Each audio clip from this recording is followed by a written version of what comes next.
Nainen istui kahden penkkirimin päässä. Katseli ulos junan ikkunasta,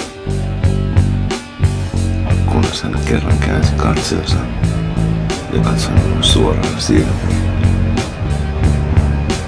Tunsin oloni epämukavaksi.